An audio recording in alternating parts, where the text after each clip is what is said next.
I suppose that all of Beckett's work is about the human condition in one form or other, and I suppose that what he is doing, as he does in Godot and does in every other play that he's ever written, he tells the same story about the sense of a humanity who, after the experiences, particularly the Second World War, felt that all of the old mythologies had abandoned them, or were to be abandoned. They didn't hold good.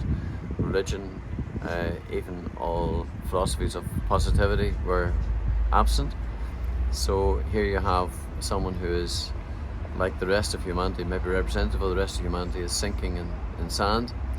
Now, the genius of Beckett is to take those wider themes and explore them through one single person, in this case Winnie. For me, one of the most important moments is the last moment when Willie says Win, and he actually doesn't say her whole name, he just says the one syllable.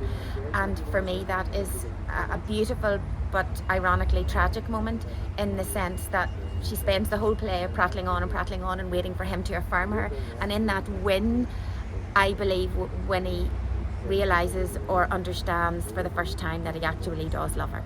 I think poor old Winnie is just in the most terrible situation, but it's so happy because of her attitude, you know, and I think that's what makes it so brilliant, that all the areas that she looks at are positive, and she's stuck up to her waist in sand and then up to her neck, and she has no support from Willie at all. Something has happened to Winnie that has changed her circumstances, and something has happened to Willie as well. His relationship with Winnie is, I'd say, of its time. Complicated one. One that I think many members of the audience find recognisable.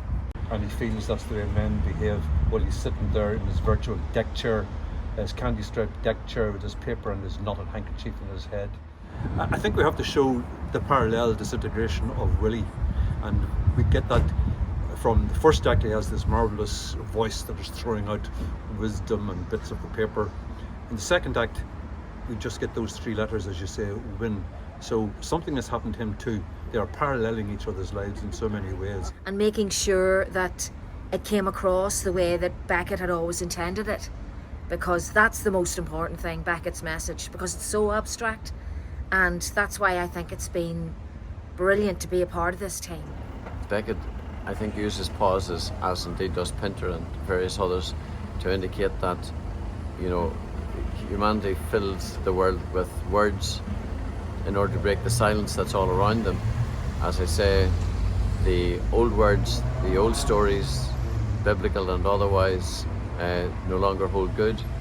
And then you have Winnie sort of asking herself, well, what do I say now? And this happens in other of his works. There's a silence, and then she says, I must continue speaking because I have no other option to fill the void. And that is the human experience in the world of the 20th century then, and now the 21st century probably.